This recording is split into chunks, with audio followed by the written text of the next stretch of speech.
Thank you, Bruce. I'm Nelda Luce Blair, and I am a proud fifth-generation Texan on both sides of my family. My family is humble backgrounds. In fact, I was the first in either line to attend college. But we were very strong generational Christians. In fact, good Baptists, both of my grandfathers. My maternal grandfather had 7 children over a span of 19 years. My mother was the oldest. Her twin sister was about 3 minutes younger. And when the twins started having babies, me being the first and, of course, therefore the favorite grandchild, when they had children, they had 2 girls. My grandfather and grandmother were still having children, and so they had their last daughter as well, all within a span of a few months of each other. So my grandfather was surrounded by little girls, and he absolutely loved it. He taught us to feed the chickens. He let us drink water from this really nifty water cooler on the back of his work truck.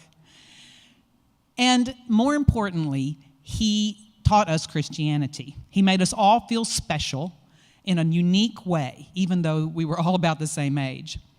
Now, he was also a patient of Dr. Denton Cooley and was one of the first most successful heart bypass operations. But while he was recovering from that surgery, a lady ran a stop sign, hit him broadside, and killed him instantly. He was 58 years old. I was 16.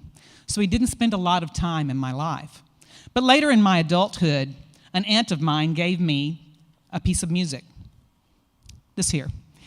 I knew that my grandfather was musically inclined. He was our choir leader at Little York Baptist Church in Houston, but I didn't know that he wrote music, and I didn't know that he had published it.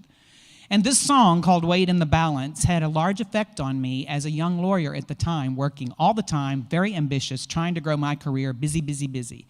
It talks about the plants of our cities, the merchants who have made trades, banks who've given out dividends. And then it says, when the judge of the earth says, close for the night, and asks for a balance, what then? When you're weighed in the balance, what then? When you're weighed and find wanting, what then? It said more to me than any self-help book or life coach ever could. My grandfather did not write these words to me, but he left a legacy of his Christianity, and it had a grand effect on this granddaughter. Now, my paternal grandfather also had a bunch of grandkids, and I was the youngest, and therefore the favorite. Everybody will tell you that. He and my grandmother were my preschool daycare, so I spent a lot of time with them. He taught me to garden. I never quite get the hang of walking between the rows instead of on the rows, but he was very patient. He allowed me to grow kittens in his tool shed. It was amazing, and didn't say a word when I got ringworm on my arm. And he taught me stories and songs and hymns, literally sitting on his knee every afternoon while he played solitaire all afternoon.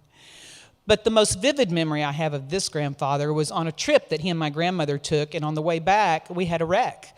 Car flipped 2.5 times, landed on its side. I was a 10-year-old, unconscious, stuffed under the front seat, and unrecognizable to rescuers.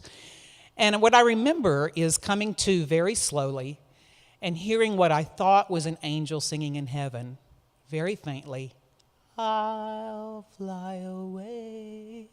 And as I gained a little bit of consciousness, a little bit louder, oh, glory, I'll fly away. And as I became fully, although fuzzily conscious, laying under that seat, when I die, hallelujah, by and by, I'll fly away. It was the beautiful baritone voice of my grandfather, praising his Lord while waiting to be pulled from the wreckage. And at 10 years old, I knew right then that our Christian faith, our trust in God, our belief in Jesus had saved us. Now, that grandfather also died during my teenage years. So understand, I didn't have either one of these men for very long in my life. But they had a huge effect on my Christian commitment, simply by having their own Christian commitment, simply by loving me and nurturing me, and simply by writing hymns and singing out their faith, our family's Christian faith. Happy Father's Day.